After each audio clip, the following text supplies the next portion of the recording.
Bawat isa sa atin mahilig sa pag-inom ng coffee. Kahit nang lalakad, umiinom tayo nito kasama ang ating mga kaibigan.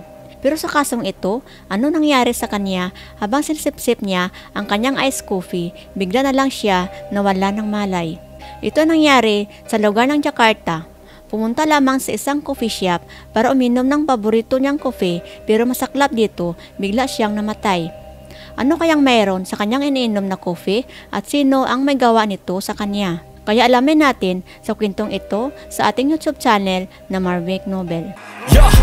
There's no mercy in this world, just hunger-thirsty persons in different versions. Each new update, that shit worsens. Why? Pull back the curtain and you'll see the different vermin. We all have different burdens that all seem to cause disturbance. Yo, so do me a favor, don't treat me like a neighbor. Don't need the different flavors of your problems just to savor. I've got my own issues, I need a comb to get through. Don't need to groan with you, just go get your own tissue. Noong January 6, 2016, ito nangyari sa Olivier Coffee sa loob ng Grand Indonesia Shopping Mall sa Jakarta. Sa pagkaalam ni Wayan Mirna Salihin, magtatagpo sila ng kanyang mga kaibigan sa isang coffee para magkwentuhan lamang. Napakasunduan nila ng oras na magkita sila ay alas 5 ng hapon. Nang dumating si Mirna Salihin, doon uminom ng siya, paborito niyang Vietnamese iced coffee at wala pang 1 minuto na wala na siya ng malay. Pagkatapos niyang sabihin na parang kakaiba ang lasa ng kanyang coffee na iniinom nito. Nang matumba na siya, agad naman humingi ng tulong ang mga kaibigan niya para madala siya sa ospital. Agad naman dumating ang ambulansya at nadala siya sa isang ospital sa Center Jakarta. Pero namatay din ito bandang alas 6 ng gabi. Pagkalipas ng 4 na araw ay lumabas ang autopsy report mula sa Kramat Jati Police Hospital. Ang sanhi ng kanyang pagkamatay ni Mirna Salihin ay pagkalason nito sa kanya na cyanide. Sino kaya ang lumason sa kanya?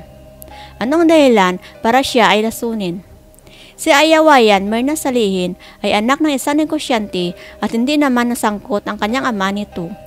Pati ang asawa nito na si Arif Sumarko ay malinis din ayon sa mga investigasyon. Nakasal lamang ang dalawa ilang linggo palang bago siya namatay. Binalikan ng mga investigador ang lugar kung saan pinangyarihan ng krimen. Ito ay sa Olivier Coffee. Tiningnan nila sa CCTV camera lahat ng mga kaganapan sa lugar na iyon. Doon sila nakakuha ng mga ebidensya na ginamit nila para sa salarin na ito. Isa sa katagpo ni Mirna Salihin noong January 6 ay si Jessica Kumala Wongso. Si Jessica ay isa sa mga malalapit na kaibigan ng biktima. Pero ito pala ang itinuturong tao na lumason sa kanya. Ayon pa sa investigador, nakabase lahat sa mga nakita na ebidensya sa mga CCTV kamera. Dumating si Jessica na mas maaga kaysa napagkasunduan nilang magkaibigan. 3:30 pa lang ay nasa Grand Shopping Mall na siya at dumiretso siya agad sa Olivier Coffee. Pagdating niya doon sa loob, nagsabi siya sa isang receptionist at nag-reserve siya ng 3 coffee. Pagkatapos siya magpa-reserve ng coffee ay nag-ikot-ikot muna ito sa loob ng mall at nag-shopping. Pagkatapos halos 1 oras ay bumalik na ito sa Olivier Coffee.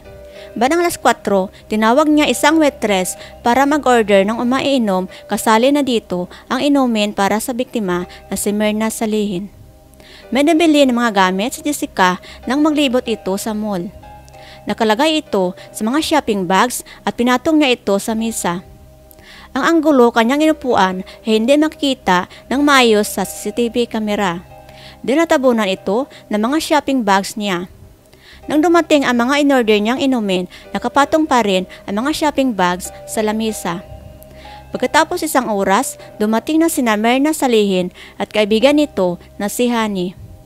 May nakhanda na mga inumin kaya pagdating nila ay inom na lang ang mga bagong dating. Dito na nabigkas ni Mirna Salihin ang huling salitang parang kakaiba ang kanyang lasang iced coffee. Dito na siya nawala ng malay. Agad dinala siya sa ospital pero sa kasamaang palad, binawian din ito ng buhay. Dahilan sa pag-inom niya ng iced coffee nito. Paglipas ng 24 na araw mula nang namatay si Mirna Salihin, sinampahan ng kaso si Jessica. Pero sagot naman ni Jessica ay wala daw siyang kasalanan at hindi niya nilason ang kanyang kaibigan na si Mirna Salihin. Pero ang prosekusyon ay desididong diniin siya nito. Ang kasong sinampa sa kanya ay premeditated murder.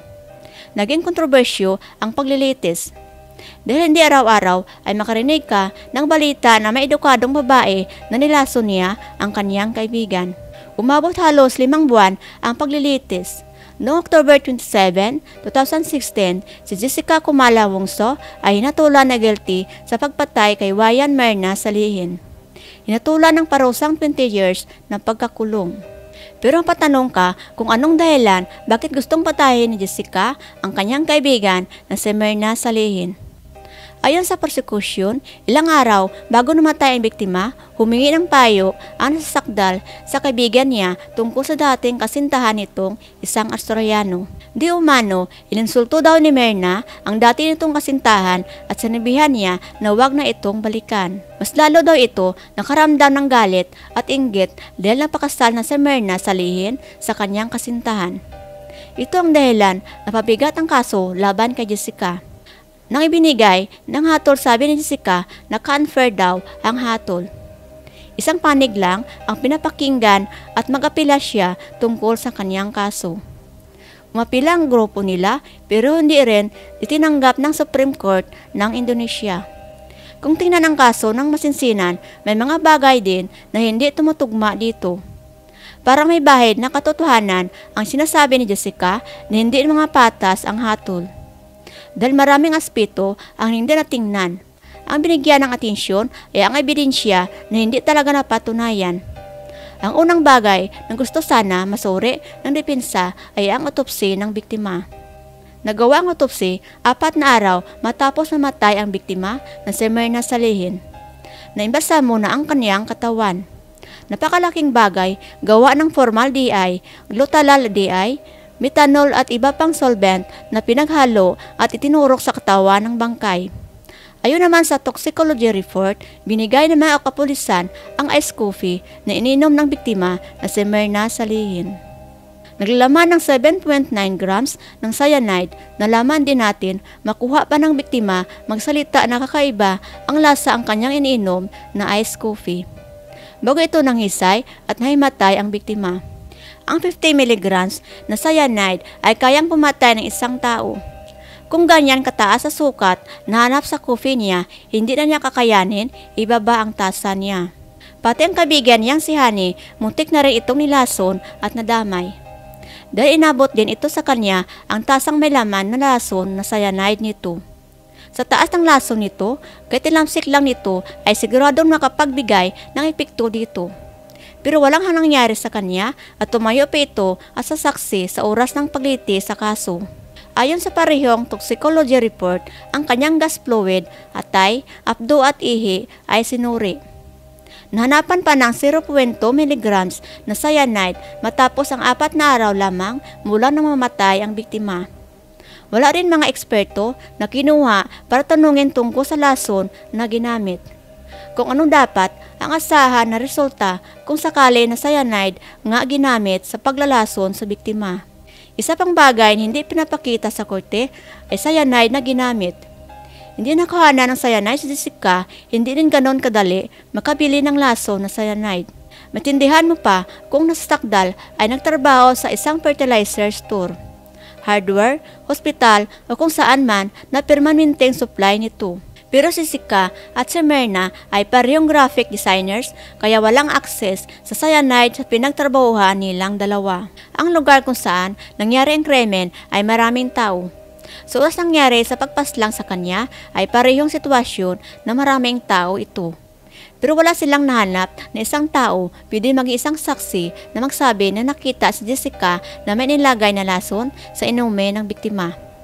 Maging ang CCTV camera ay hindi pwedeng magkaroon ng opinyon. Hindi napakita na nilagyan ng salarin na cyanide ang coffee ng kanyang kaibigan na si Merna sa Lihin. Pero nakanap sila ng isang waitress na nasasabing walang emosyon si Jessica, na binubuhat ang kanyang kaibigan at dadalhin sa ospital. Ang kaso ni Jessica ay masyadong lumaki at tinutukan ng mga tao kahit ano pang ilabas na depensa ay natulan na siya ng publiko. Nang lumabas ang balita na headlines ay bababaeng nilason ng cyanide ng kanyang kaibigan na Inggit. Lahat ng karinig, nakabasa nito ay naniwala agad na guilty si Jessica. Kung totoo man nilason niya ang kanyang kaibigan ay narapat sa kanya ang makulong. Ang pinakita ni Jessica sa media nakakulangan sa emosyon at maaaring isang palabas lamang. Kung ipakita niya itong umiiyak, tawagin naman siyang isang artista at magpaawa sa mga tao. Kung may tao naman na lalabas at magtatanggol sa kanya ay maaari pa itong pagdudahan ng karelasyon nito. Katano pang ipakita sa publiko na maaari makatulong sa kaso ni Jessica ay hindi tanggapin ng mga tao. Dahil hindi pa naman nagsimula ang kaso ay natulan na siya nito. Katano pang ipakita sa publiko na maaari makatulong sa kaso ni Jessica ay hindi tanggapin ng mga tao. Dahil hindi pa naman nagsimula ang kaso ay natulan na siya nito. Hanggang dito na lang ating kwento at sa muli nating pagsubaybay at pagsuporta sa ating YouTube channel na Marvic Novel. At huwag nating kalimutan magdasal araw-araw. Get up, nah I ain't a quitter. Toss me the ball, I'm a really big hitter. Big picture, I'm a straight killer. Rising the song to the highest bidder. Got juice, got gas, I'ma move fast. New shoes, new tracks, like who's that? I'm new, come back better than last. Yeah, it's a new me, never gonna look back.